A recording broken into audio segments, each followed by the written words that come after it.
টাকি রামকৃষ্ণ মিশন উচ্চ বিদ্যালয়ে প্রাক্তনী সংসদের উদ্যোগে অনুষ্ঠিত হল স্বেচ্ছা রক্তদান শিবির। টাকি রামকৃষ্ণ মিশন উচ্চ বিদ্যালয় প্রাক্তনী সংসদের পরিচালনায় টাকি রামকৃষ্ণ মিশন উচ্চ বিদ্যালয়ের সারদা হলে অনুষ্ঠিত হল স্বেচ্ছায় রক্তদান শিবির। রবিবার সকাল 10:30টায় প্রদীপ প্রজ্বলনের মধ্য দিয়ে টাকি রামকৃষ্ণ মিশন প্রাক্তনী সংসদের পরিচালনায় রামকৃষ্ণ মিশন আশ্রম, টাকি রামকৃষ্ণ মিশন উচ্চ বিদ্যালয় এবং বসিরহাট জেলা ব্লাড ব্যাংকের সহযোগিতায় আয়োজিত এই রক্তদান শিবিরের সূচনা করেন টাকি রামকৃষ্ণ মিশন আশ্রমের সম্পাদক স্বামী পরিশুদ্ধানন্দজি মহারাজ।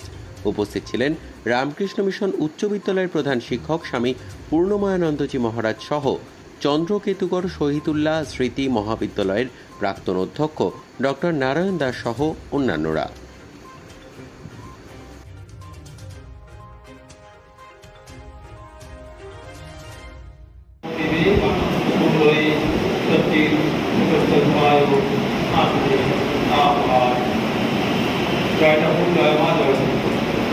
আজকে টাকি রামকৃষ্ণ মিশন উচ্চ বিদ্যালয়ের প্রাক্তনী সংসদ যারা আছেন তারা আজকে খুব একটা বহু কাজের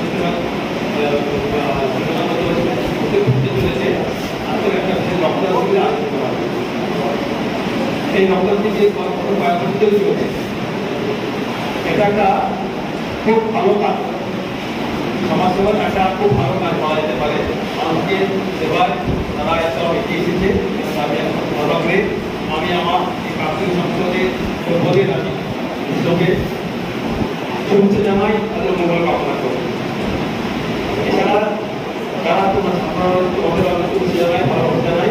আমাদের যারা শিক্ষক রয়েছেন এবং বিশিষ্ট অতিথি যারা বসে রয়েছেন সকলকে সঙ্গে আমার ভাই রয়েছেন মহারাজ, তারপর আমার শুভেচ্ছা জানাচ্ছি।